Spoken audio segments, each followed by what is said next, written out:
Hallo Leute und herzlich willkommen zurück zu Ultimate Cities. Und wir sind da im Keller, wo ihr vielleicht bei dem Let's Show, Let's Zeig mein Haus, whatever gesehen habt. Ich habe das ist quasi ein kleines Status-Update, weil die Mehrheit von euch, also eine Person, wo mir halt geschrieben hat, was er will, haben gesagt, ja, wieso machst du nicht quasi Projekt und du sie zusammenschneiden? Also ich sage so am Anfang, ja, ich mache das und dann mache ich ein bisschen was und dann sage ich, ja, das und die Probleme habe ich gehabt und ja, und dieses und jenes und bla bla bla und so. Und das schneidet man zusammen und das gibt so 10 bis 20 Minuten Videos und das kommt alle Wochen mal eins, vielleicht wird es auch ein bisschen länger, je nachdem, wie ihr wollt. Und ja, ähm, bevor ich aber das entschieden habe, dass ich es so mache, habe ich halt schon ein bisschen was gebaut. Zum Beispiel die Türen da, die habe ich ganz gemacht. Die werden jetzt alle noch mit Biofuel gefüllt. Das braucht halt das Weile, weil, oder auch nicht. Ups. Ja. Es laggt einfach ein bisschen auf dem Server im Moment, aber ja, gesehen, der ist noch nicht ganz voll. Und die da hinten sind wahrscheinlich auch noch nicht ganz voll. Aber das wird, oder? Wow. Okay. Ich scheine ziemlich viel Biofuel zu produzieren. Vielleicht sind die einfach nicht so. Okay, ich habe nicht gesagt, alle sind voll. Auf jeden Fall habe ich die gemacht. Dann habe ich gedacht, ja, ich brauche da noch eine schöne Stege. Das steht da hier. Da hat Glas. Sieht man gut durch. Der Glowstone passt genau auf jede Etage. Ich weiß nicht, wie ich da geschafft habe. Ist immer Eis über dem Boden. Und es ist immer der gleiche Abstand. Das mache ich auf der anderen Seite genauso. Muss ich dann noch schauen. Also, nein, mache ich so. Aber es wird wieder ein bisschen Zeit beanspruchen, weil das ist halt nicht so unanstrengend. Gehen wir mal da rauf. Hat schon einen geilen Ausblick von da. Man sollte einfach nicht runterfallen, wenn man keine Longfall Boots hat. Dann haben wir da. Dort habe ich ja gesagt, in der letzten Folge quasi, dass ich nicht weiß, wie ich es soll machen, dass die quasi, ja gut, das Energiemanagement, weil die Viecher sollten nicht laufen, es gibt Server-Lag, ihr gemerkt habt schon, der Server laggt sowieso schon. Wir tun zwar wieder aufschrauben, aber man muss ja nicht unnötig Lag produzieren. Und darum habe ich es einfach so gemacht, das sind Gates. Die Gates können verschiedene Zustände abfragen. Zum Beispiel, der hat jetzt No Energy. Man kann auch zum Beispiel Energy Stored oder Can Store Energy oder Full of Energy. Der hat jetzt No Energy. Und wenn das Ding also keine Energie mehr hat und leer ist, dann gibt es ein Signal. Und das Signal geht in das Gate da. Das ist das zweite Gate, das ist das andere Gate. Das ist von Buildcraft, glaube ich. Wow. Buildcraft. Und das hier ist von Red Power. Red Power, glaube ich jedenfalls. Oder Industrial Craft. Keine Ahnung. Waffel von einem anderen. Aber es ist auch das Gate, und zwar das Endgate. Ein paar wissen vielleicht, was das Endgate ist. Das ist einfach Signal, wo reinkommen, müssen alle an sein. Und dann gibt es ein Ausgangssignal. Ursprünglich jetzt drei. Einer habe ich jetzt da ausgestellt. Das kann man mit dem wo ist er? Screwdriver. Habe ich gerade nicht. Auf jeden Fall so einen Schraubenzieher. Kann man auch basteln. Kann man den machen. Und das sind jetzt einfach alle Signale von all diesen Energy Cells tut's zusammennehmen und quasi, wenn alle leer sind, erst dann stellt die Maschine wieder ein. Das heißt, wenn das leer ist, gibt es das Signal. Und wenn das da hier leer ist, dann gibt es das zweite Signal und dann tut das AND-Gate Signal weiterschicken. So wie, jetzt ist das Ding leer und das da hinten ist wahrscheinlich auch bald leer. Das ist leer. Das hier ist auch bald leer. Mal schauen, welche sind noch nicht leer. Die sind alle schon leer. Also ihr seht, die tun alle Signale senden und sobald das letzte Signal drin ist, macht es und dann könnt die Maschine da unten an. Also ihr seht, die sind noch nicht da. Und sobald das Ding das da hier leer ist, das ist jetzt bald, werden die Akku, beziehungsweise das Signal wird da durchgehen, dann das da aussenden, das ist schon eingestellt und das wird eingestellt und dann geht's weiter und weiter, bis da. Und da haben wir ein, was ist ein RS-Ledge. Und das macht einfach, wenn da das Signal reinkommt, dann ist das, was da rausgeht, ist an. Das da hinten ist aus. Wenn da das Signal reinkommt, dann ist das da dahinter an und das da hier ist aus. Das heißt, ihr einfach umstellen, wenn da das Signal kommt. Und es bleibt. Also wenn da jetzt kein Signal mehr kommt, dann bleibt das trotzdem an. Und da haben wir einfach Gates, wo sagen, kann noch Energie storen. Und das heißt, solange die noch Energie können laden, ist die Linie da an, weil die ist von all denen da beeinflusst. Und solange noch irgendeines von denen kann Energie aufnehmen, wird das dann nicht angestellt, weil das hier ist einfach ein Not Gate, also es tut das Signal umkehren, invertieren. Und das macht dann, dass nur wenn alle voll sind, geht das Signal da an und stellt um, was dann wiederum heißt, wenn das Signal reinkommt von links, dass es gegen hinten an ist und gegen vorne aus. Und das ist ein Wireless Transmitter, der wird das Signal weiterleiten. Und wenn das halt aus ist, dann hört die Maschine auf arbeiten. Der Wireless Transmitter, das kann ich kurz zeigen, geht da runter, da. Ich habe es zweiseitig gemacht. Ich könnte es zwar auf so quasi zusammennehmen, aber ich denke, so alle Maschinen aufs Mal müssen jetzt auch nicht laufen. Darum wird einfach, wenn die linke Seite leer ist, tut die linke Maschine anfangen zu pumpen. Also wenn ihr jetzt da seht, die sind alle am Schaffen. Wow. Und das gibt, glaube ich, auch nicht ungeile Lag. Also doch sehr ungeile Lag. Aber verfüllt sich die Maschine, also die Energy Cells wieder schnell. Das Zeug muss nicht immer laufen, aber ich habe dauerhaft Energie. Außerdem spart es auch ein bisschen Biofuel, habe ich das Gefühl. Also wenn ihr jetzt, ups, wenn ihr da so seht, es füllt sich langsam auf, beziehungsweise ziemlich schnell. Und ja, das ist also meine Steuereinheit, kann man sagen. Da wird einfach das Biofuel noch verteilt, auf alle gleichmäßig, mit Liquid Tesseracts. Ich könnte einfach einen einzigen Liquid Tesseract nehmen, aber vielleicht wird ich mal größere Mengen von Wasser befördern und darum, ja. Dann habe ich mir überlegt, ob ich soll echt die Stege, wie sie da ist, mit Glas ganz bis zum oberst aufziehen, dass es quasi einfach so ein Glaskasten gibt, wo da links und rechts runtergeht. Das mache ich vielleicht. Muss ich noch schauen. Und ja, ich würde sagen, ich überlege mir das noch, wie ich das mache. Und dann sehen wir uns jetzt gerade wieder. Ja, mir ist gerade aufgefallen, so ein Glaskasten von oben nach unten, so durch, ist ja gar keine schlechte Idee. Los! Haben wir da Leitungen, die reingehen und wahrscheinlich weiter oben auch noch. Und dann müsste ich das ganze Ding umstellen. Dass meine ganze Biofuel-Produktion einfach brach liegen für den Moment. Unsere Engines sind schon genug drin und der Tank ist leider leer. So, vielleicht wieder mal auffüllen. Für der Tank ist das zweite Problem. Der ist nämlich da so und ja, super. Super zum von hinten anschauen. Auf der Seite geht's noch. Aber ich glaube, ich lasse mal so. Dort unten so ein Glas-Stecke-Ding. Ist sicher noch lustig. Aber da oben braucht man das nicht. Wenn ich das da mache, frage ich mich, vielleicht mache ich es da einfach noch weiter rauf quasi. Dass ich da so das Ganze abhaue. Oder vielleicht, ich weiß nicht. Ist aber wegen dem Glowstone, da ist es ein bisschen doof. Hm. Ja, ich muss noch schauen, wie ich das genau mache. Ja, anstatt dass ich das alles selber abgrabe, benutze ich lieber meine Turtles, weil die haben noch ein bisschen Fuel. Und ein Quarry aufzustellen wäre ein bisschen extrem für so ein kleines Projekt. Ja, benutzen wir meine Grüne und Thiago sind Mongo. Ja, auf jeden Fall, solange er gute Arbeit leistet. Ich meine, egal, ob er ein Mongo ist oder nicht. Dann machen wir da so an. Die gehen nach rechts und ich weiß genau, dass es 5 lang ist. Also machen wir Excavate 5. Ups, Excavate 5. So, der macht jetzt mal so.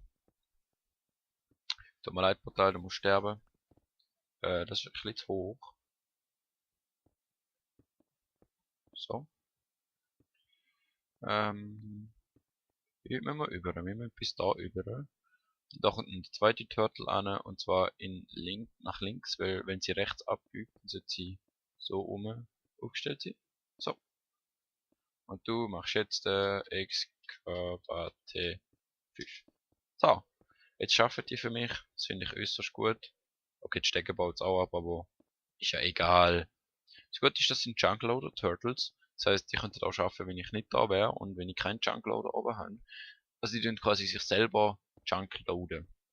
Ich muss einfach da der Seite noch alles Erz rausnehmen, weil das stört beim Sehen und der Steuer setzen quasi. Und ja, und in der Mitte muss ich auch noch ein bisschen was weggraben, aber das geht ja noch. Ich sehe, die geht bis da und die Turtle geht bis da. Also ich muss die zwei da weggraben von der Hand. Aber ja, das ist für mich jetzt nicht so schlimm. Und was mir auch noch aufgefallen ist, könnte ich theoretisch das hier in Amber wechseln. Da, Amber Block. Die kann man glaube ich nicht halbieren.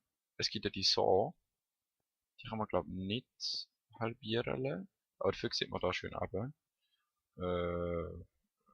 Nicht zu wenig Amber. Amber. Also ich muss sagen, entweder hat man zu wenig oder zu viel von dem Zeug, aber nie genau die richtige Menge. Mal schauen, ob man die kann halbieren. Nope. Nope. Aber man kann so kleine Ambers machen. Naja, wir sehen uns, wenn ich ein bisschen weiter gemacht habe. Oder die Turtles auch ein bisschen schneller gewesen sind. So. Der Steckerhus nimmt Form an. Turtles sind ganze Arbeit geleistet. Ja, und das Glas ist auch schon drin. So, das Steckerhus ist fertig. Jetzt wird auch noch Stecker und Licht. So, ein bisschen Status-Update. Status-Update. Ich habe wollen diese Geländer machen, aber ich nicht glauben, dass gut aussehen. Ich glaube, ich wieder remove. Because of not good looking. So, Stecker ist fertig. Die Faktor dort kommt noch weg. Jetzt haben wir auf beiden Seiten wunderschöne Stecker. Das ist jetzt also mehr so ein Mini-Projekt gewesen, so zwischendurch. Ich schaue, was ich jetzt noch machen will. Weil, ja. Ich habe schon ein paar Pläne, aber die sind, ich weiß nicht. Eigentlich das Gefühl, sind ein bisschen grösser.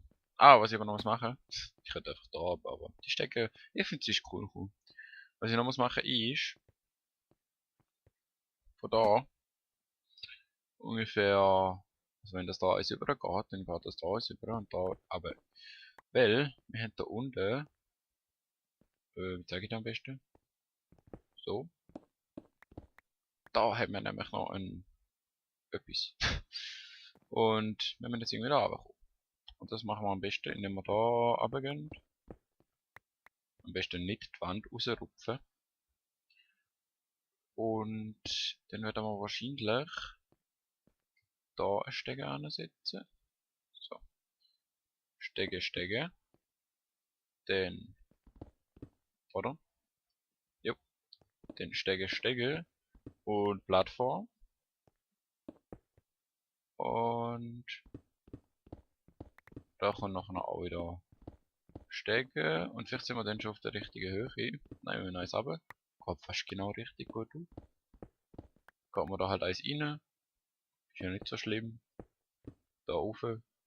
Und schon sind wir an der untersten Ebene quasi angekommen, kann man sagen. Vielleicht mache ich da noch einen Raum, wo man kann, also so rundum einen Gang da unten.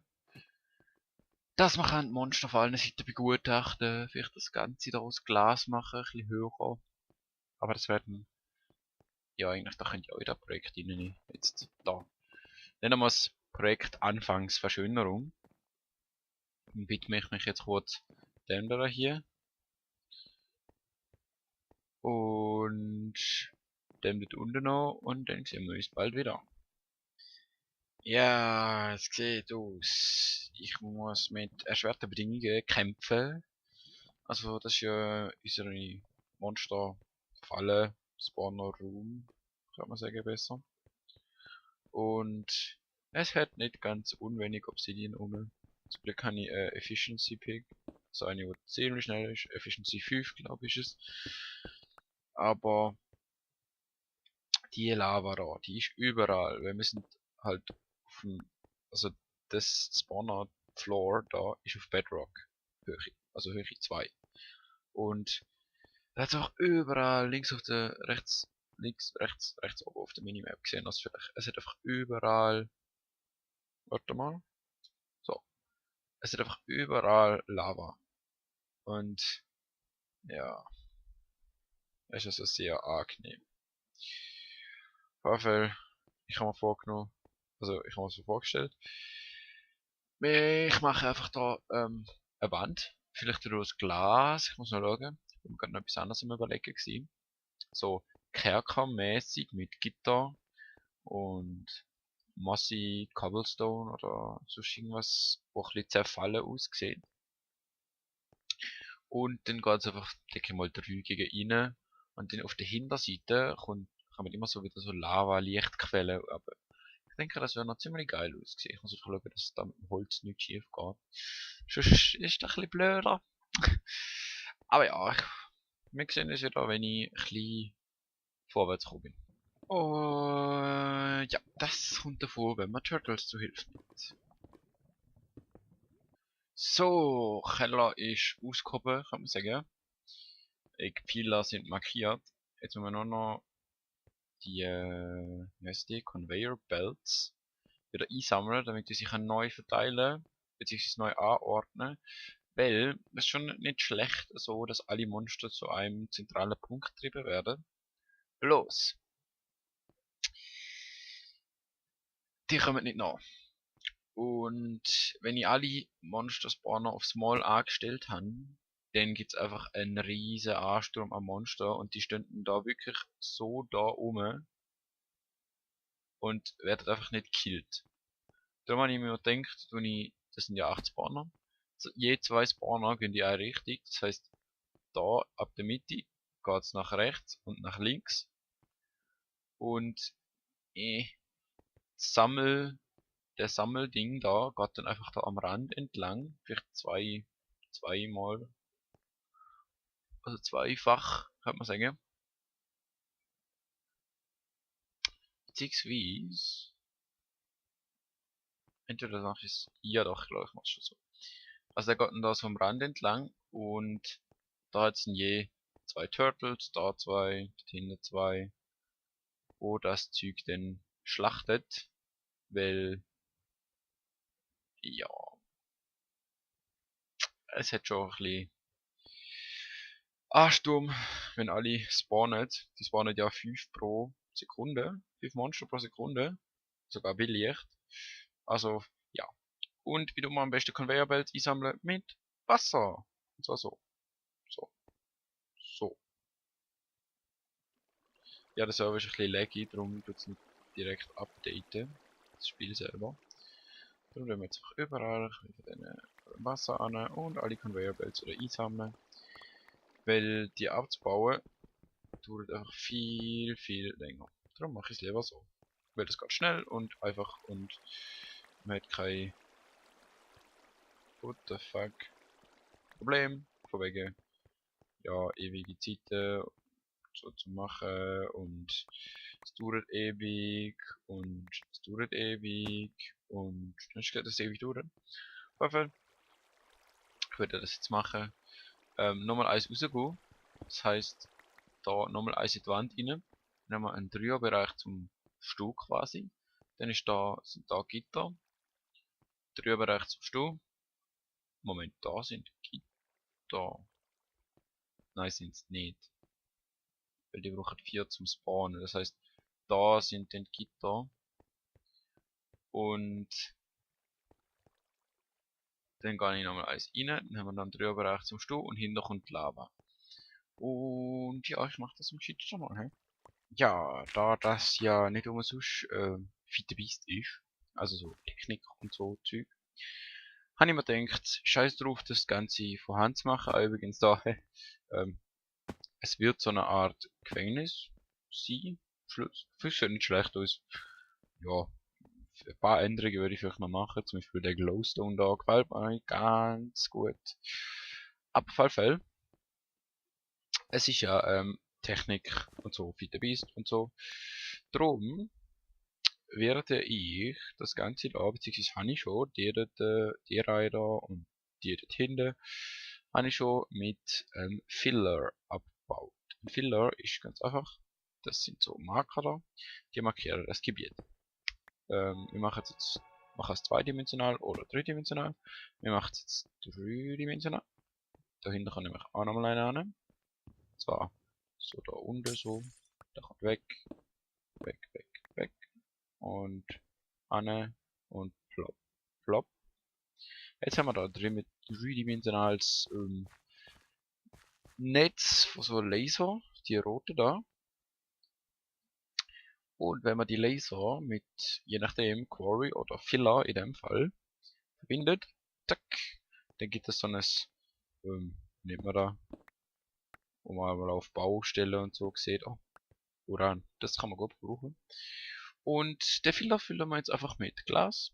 Und das seit dem Filler nämlich, das sind so Rezepte, die man da rein tun.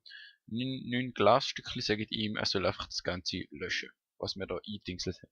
Am Ende sowieso so viele Ressourcen, also bis auf das, was ich jetzt da genommen habe, das ist, ja, das ist halt ein bisschen seltener. Jetzt sind wir da Energie zuführen, MJ. Und er fängt an. Warum dass ich da Erde habe, ist ganz einfach. Die scheiß Lava, wo die ganze Zeit überall abläuft, läuft nämlich auch da ab. Und das heißt für mich, es ist gut, wenn ich so eine Dings mache, äh, so eine Rinne, weil dann kann die Lava noch bis da fließen und alles ist Paletti. Und ja, das tut jetzt einfach alles abbauen. Das wird sofort gelöscht. Also, außer man läuft nach, dann bekommt man ab und zu noch ein bisschen was. Und das tut jetzt einfach das Ganze abbauen. Das mache ich ganz rundum. Dann haben wir da mal das Grundgerüst quasi. Hey, da kommt gar keine Lava, das finde ich auch super. Naja, man sieht sich beim nächsten Update. Ich habe mich gefragt, wieso dass ich so ein Lag habe. Ich habe gerade 9 Frames per Second.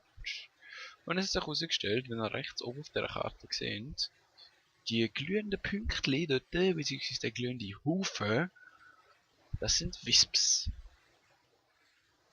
178 Wisps. Ungefähr. Wahrscheinlich so um die 150, weil es hat auch schon noch Entities um, aber wenig, wenn ihr seht. Da oben links, das E, das ist die Entity-Anzahl. Wenn ich in die Richtung schaue, sind es 7. Wenn ich in die Richtung schaue, 10. Wenn ich in die Richtung schaue, 9. Und wenn ich zu den Wisps schaue, 178. Und ich frage mich, warum dass ich so schlechte Frames habe. 9, um genau zu sein, wenn wir ja schon recht haben. Oh Gott. Mit Lag, oh Gott. Oh Gott. Es ist voll mit Wisps. Und die sind bad. Ich habe all mein Zeug abgeleitet. Die da hier. Ja. Au, au, au, au, au. Dazu machen und heim. Ja, ihr seht, ich werde mich um das Problem kümmern und ja, wir sehen uns vielleicht, wenn ich das da geschafft habe. Ja, es hat lang gedauert. Sehr, sehr, sehr, sehr lang. Ich habe es zuerst probiert mit dem Nanosuit. Dem ist aber ziemlich schnell die Puste ausgegangen, so energiemäßig. Ist zwar gute Rüstung gewesen, aber hat nicht ganz so viel Schützen wie Diamant. Darum habe ich gedacht, nimmst Diamantenrüstung? Wieso nicht? Dann habe ich einfach alle voll verzaubert. Wirklich voll aufgemotzt, das geht nicht mehr, das Schwert auch. Voll verzaubert. Das hier sind Wispy Essences und da sehen wir vielleicht, ja, es sind ein Haufen Wisps gewesen. Wenn wir mal auf F3 schauen, oh Gott, es sind 500 Entities. Ah, ich glaube das sind noch XP-Bölleli von unserer XP-Farm. Aber wenn man in die Richtung... Irgendwas ist komisch. Auf jeden Fall haben wir viele Entities, aber keine mehr da. Also wir haben keine mehr dort, die meisten sind noch nicht dort unten irgendwo. Aber nicht da. Und da finde ich äußerst gut. Wir können gerne noch kurz schauen, ob das wirklich unsere XP-Farm ist, wo da so viele Entities produziert. Und dann haben wir vielleicht das Lag-Problem schon gelöst. Falls ihr euch fragt, was das für eine Wand ist. Das ist eine Camouflagewand. Die tut, auf so ankommen. Die tut schön das Zeug verdecken, wo ich nicht will, dass andere Leute reingehen. Wenn im Moment halt nochmal Dings an, Feather Falling, dann tut es uns ein bisschen weh. Aber irgendwie auch nicht, weil wir ein Regeneration drauf haben, also ein Beacon. So, wir sind da unten. Oh ja, dort hinten gesehen wir die E-Werte sind gerade aufgegangen, so wie radioaktive Werte. Da haben wir eine kleine Tür. Check, ups, fuck, the fuck. So, rechts klicken, das ist ein Knopf quasi, ein Secret Camo Button und das sind Secret Camo Doors und da können wir, check, können wir aufmachen, die habe ich auf beiden Seiten gemacht. Dann haben wir da einen schönen Lavagang. Ja, und jetzt kommen wir in den Hauptraum mit Evil Gesichter oder was auch immer das soll darstellen. Ich dachte, das sieht nicht schlecht aus. Lava an der Wand, so das Zeug in der Mitte. Warum das dort oben fehlt? Ich habe jetzt gerade keine Iron Bars holen, aber das müssen wir dann ausbessern. Und da innen die Keile runter und gehen bis zu den Turtles und XP gehen dann da an und die kann man einsammeln. Da haben wir noch einen Tesseract. Die sind da allen 4 Ecken. Und da drinnen,